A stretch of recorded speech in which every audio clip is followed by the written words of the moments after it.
All right, guys, welcome back to another interview. Today I'm joined by Canberra Raiders young gun forward Emre Guler's mother. Mrs. Guler, how are you this afternoon? I'm very well, thank you. How are you, Clarky? Very good. Thank you for coming on. Now, this all came about because you inboxed my page.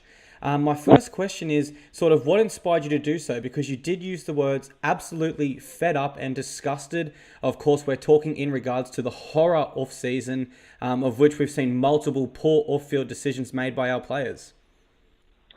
Well, firstly, I'm a mother of an NRL player who debuted last year. But prior to that, Clarky, my son's been playing footy since he was 8, and coming along through the ranks, you hear and you obviously come across news of domestic violence against women or, bad behaviour, not on the field, but this is more off the field. So Absolutely. I've got 3 girls of my own, and Emre is, the only son that I've got. However, the boys need to remember, and I've said this multiple times as well to my own son, not everybody may have a sister, but everybody has a mother. Exactly. So that is extremely important when you take the private bedroom situations and forward them on. And that's just a no-no. Yeah, absolutely. And I guess my next question is, could you, I guess, further elaborate, sorry, on the comment, absolutely fed up and disgusted. Very strong words. I certainly don't disagree with you at all there. But as the mother of an NRL player, sort of, what are you thinking when you see all this released into the media multiple times this off season? Yeah, when I say absolutely and fed up, I mean there's people out there who love the game in terms of females and mothers who want to go up there and watch the game and embrace the NRL and support their team. But then when you hear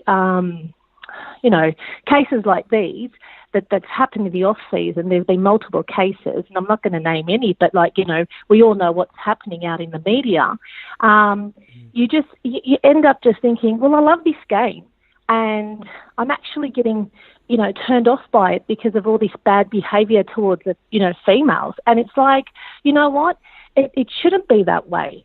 The game shouldn't be based on what these troubled kids and these troubled men are doing in the off season. Like, we've got a week into kickoff, and the only talk that's been happening in the off season has been all of these cases that have been arose, and that's not what I want. Like, there's a week into the starting season, and it's so difficult to, I'm sure it's difficult for coaches as well, to get their head around it and concentrate on your boys, thinking, shit, is anything else going to come up within my team, within my boys, And you want to concentrate and make those players the best that they could possibly be on the field, but then you've got all this off-season drama. And it's not a good look for the game, and people need to know that, and that's what I'm fed up with. Like, it needs to stop.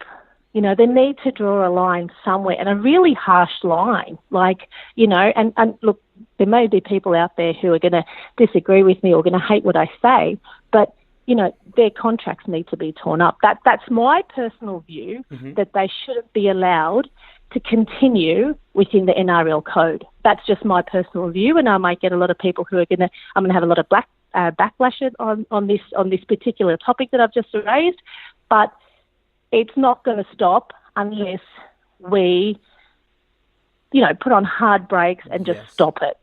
Okay, so that Altogether. was actually going to be my next question. I was going to ask, how do you think the NRL should handle these situations and sort of how it can improve as a game?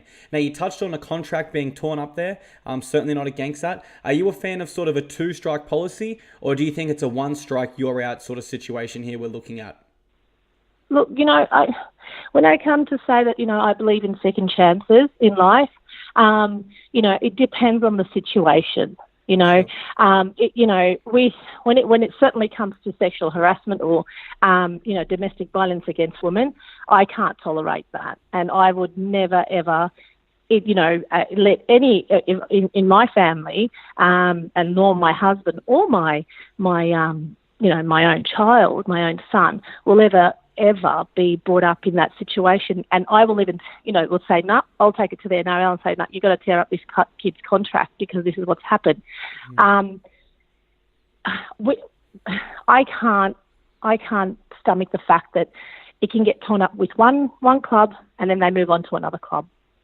Yeah. So absolutely. what's the point in terminating that contract from one club and then they move on to another club? It just makes no sense. It doesn't. You're not teaching the player a lesson, and in essence, the club that gains the player is signing them That's for a much exactly reduced right. amount, and they're actually benefiting from this player's stuff up. They're doing it, and then it happens time, and then you say, okay, the second chance, and then the third chance. I'm going to touch on Ben Barber only because now he's out of the league competition. Sure. How many chances does one person get? Regardless if his missus has gone back to him, but how many chances do you get? I think we have a lot of support within the NRL. I think we have a lot of support for gambling. I think we have a lot of support for alcohol, for violence. Why aren't these being used? And if they are being used by some of the players, then we've got these in place. Why aren't these players benefiting from them? Why do they continue to keep making the same mistake? We're not talking about 5 or 6-year-old kids. We're talking about adult grown men, and some of them have children. Absolutely. So just, they need to really draw a harsh line on it. And if one club sacks them when the second club picks them up, it makes no difference. Might as well stay at the same club, to be honest. For what the NRL has done so far, are you in particular, in agreement with Jack DeBellin and Dylan Walker being stood down until their court cases are pending? Are resolved? If you're before the court, I think in my only personal opinion, if you're before the court, then you should be. Okay. I know it's harsh, and Jack DeBellin has pleaded not guilty. But if you're before the court, in this case, when it comes to a sexual assault, I think you need to be stood down, and that's just show. I mean, that the NRL is taking no, they're not sugarcoating, should I say, the domestic violence side of stuff, the sexual harassment side of things, and they're going, nah, this is our harsh penalty. You get done by this is what happens. No doubt, I definitely agree. And I think in some ways, the game's image as a whole is at risk here. So I think by the NRL coming out with a harsher penalty, therefore the media can't, put out stories the NRL aren't doing enough. Yes, in some instances, they might be a bit too harsh, but we do leave ourselves, away from the media in some regards, that no media is going to come out and say he was too harshly punished. And no media outlets realistically have done that. I suppose I can't really argue with anything you've said, but I do have a question. If you could deliver a message to any of our players as a mother of an NRL player, what would that message be? Well, all I'm going to say is that, keep your bedroom private. Sharing it with the boys or sharing it with your friends or your teammates isn't going to make you a bigger person, right? You need to be a role model. And there is a lot of damn kids out there who look up to you. They do. They probably don't know it, but they do. And you really need to take a look at yourself.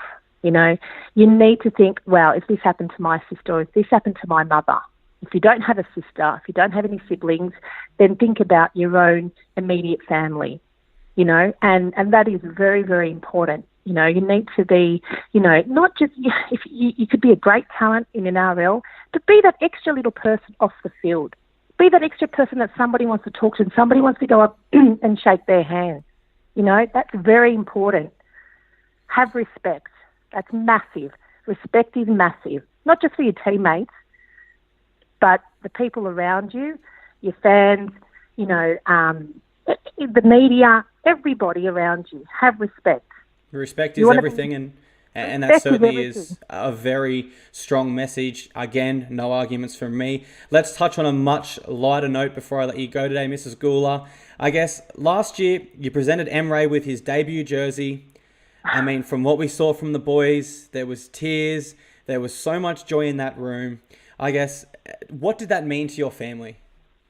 Look, it brings back a lot of great memories, and this is what I want to say to the boys. This is what the NRL is about. This is what we're all about. I've been watching the NRL since I could remember, and it's a beautiful feeling. And seeing all those first grade NRL players, and Emre sitting next to Josh Hodgson, and he's captain on that day.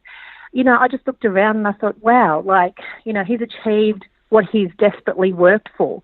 And he's worked his guts through it. And, and I think to myself, good on him. I looked at him and I looked around the room and I thought, it's such a proud moment to see all these boys. And they actually were very touched by my speech. And they all came up to me after the game and shook my hand and gave me a hug and a kiss. And I think that female touch, sometimes that's where the NRL, in my opinion, lacks. There needs to be more females involved. And that day just brought out, that emotion in all the boys. Well, for me, Mrs. Guler, that was one of my favourite moments of the 2018 season. I had goosebumps watching it. It was absolutely amazing. Thank you so much for coming on tonight. I really appreciate it. Thank you so much, I wish Emre and your family all the best for the upcoming season. So much. Thanks again.